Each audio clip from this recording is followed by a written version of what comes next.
What's up, guys? Welcome back to the channel. My name's Nick. My name's Nathan. And this is Full Throttle Cars. Today we're going to be doing a 2-year review on my 2008 Acura TL Type S.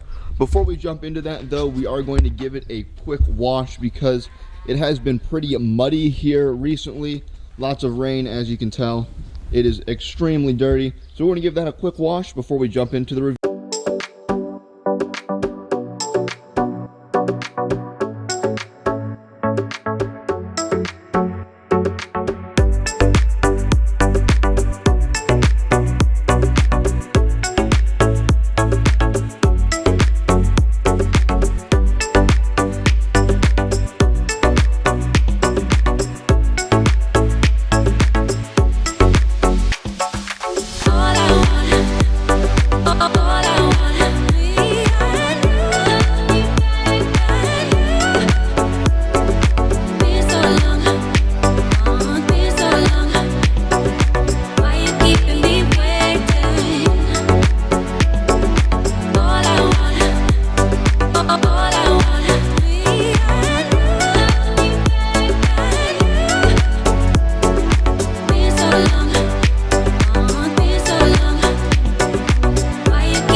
So I hope you enjoyed that just little short washing montage. The car was extremely dirty, hadn't been washed in a while, so we got it nice and cleaned up for this review.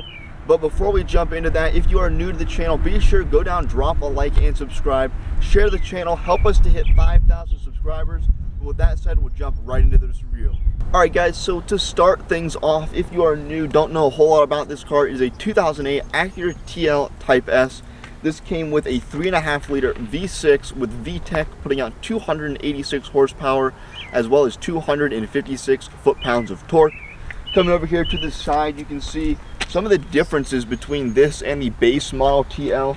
Right off the front, you got big Brembo brakes up here, 4-piston Brembos on the front, and you've got these really cool looking sporty waffle wheels up front that are also standard on the Type S. A really cool feature on the Type S over the TL base, and that is one of the only ways you can tell from an exterior standpoint if you're looking at a base model TL or the Type S. Coming around here to the back, there is another big difference here. It's apart from just a little tiny badge, you come all the way down here, you've got the quad exhaust down here. So that is only on the TL Type S, not on the base model, which gives it a much more aggressive and sporty look and really adds to the Type S variant rather than just the base TL. Alright guys, so I have owned my 2008 Acura TL Type S for 2 years now, just a little bit longer than that. I haven't had any major issues. The only things I've had to replace, obviously you go through tires, and I did have the throttle position sensor that I had to replace within the first year of ownership. That would go in and out and wouldn't register that I was pushing down the pedal all the times. So that is actually pretty dangerous if you do not get that fixed. So I did get that fixed, and I actually installed that myself. It was like a $200-something part, but it was a really easy, like 15-minute installation. Alright guys, so if you are new to this sports sedan segment from the mid-2000s era, the main competitor to this TL is going to be the Infiniti G37. The G37 is going to have a little bit more power than the TL. It's going to be a little bit quicker to 60 miles per hour. However, I think the TL looks better, specifically the Type S version of the TL with the waffle wheels on the side, the Brembos up front, the quad exhaust, and you got the paddle shifters inside, which unless you get the G37S, you don't get paddle shifters. Both cars can be optioned in a manual, I believe, and the TL is going to be generally more reliable.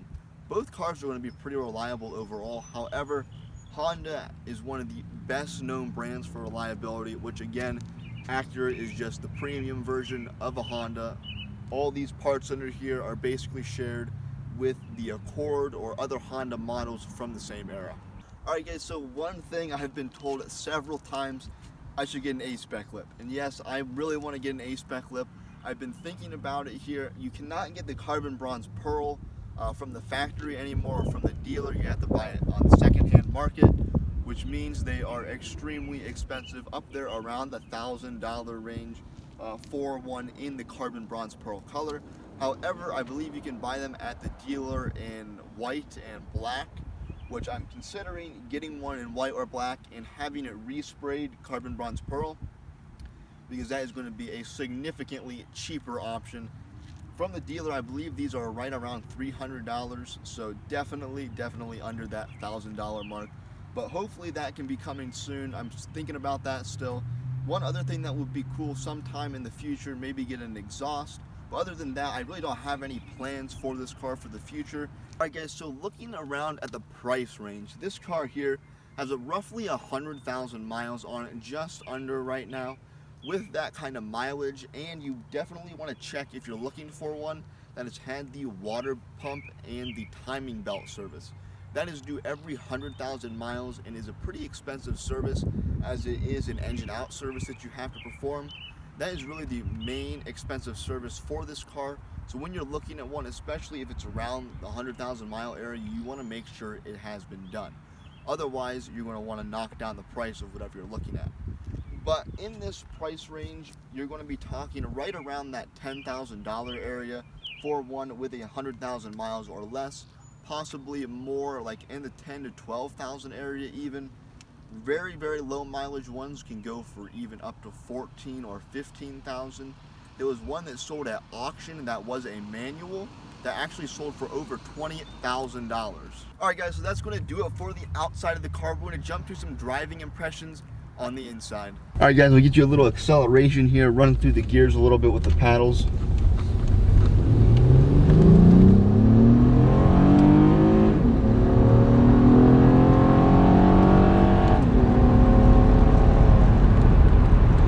Alright guys, so as I've said many times before, but if you are new to the channel and you haven't seen any of my TL videos before, this has 286 horsepower. 0 to 60 happens in around 6 seconds, which for a car from 2008 and with this much horsepower is actually pretty good and pretty quick, especially for the time. I believe the manuals can actually get into the mid 5-second range without any modifications at all. I believe they're around like 5.5 seconds, 0 to 60, which is a very quick time for a car from 2008.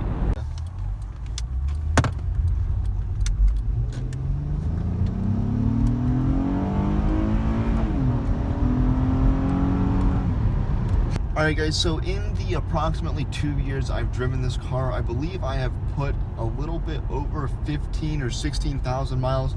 I'll have to give you the exact number maybe in the video here, or you can look back at my previous video, but I'm currently sitting at 98,000 miles. I believe I bought this with about 82 to 83,000, so I really haven't driven it, put too many miles on it, but I have driven it quite a bit and I've gotten used to this car.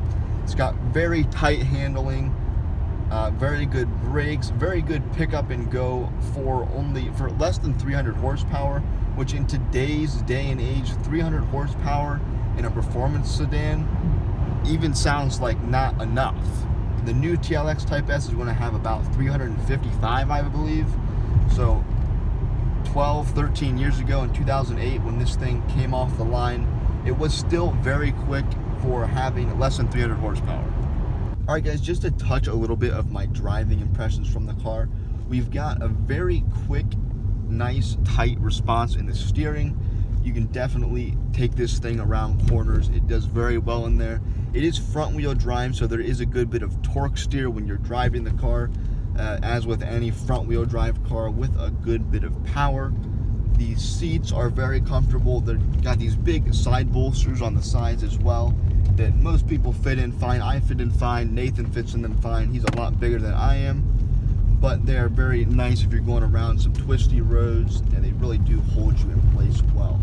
The suspension, it is a little bit more on the rough side, but again, this is a sports sedan, but there is a good balance between a comfortable ride as well as a sporty, stiff ride. It is a good middle ground between those two. Alright guys, so if you enjoyed this video, be sure go down, drop a like and subscribe, share the channel, help us to hit 5,000 subscribers. But with that said, we'll see you in the next video. Bye guys.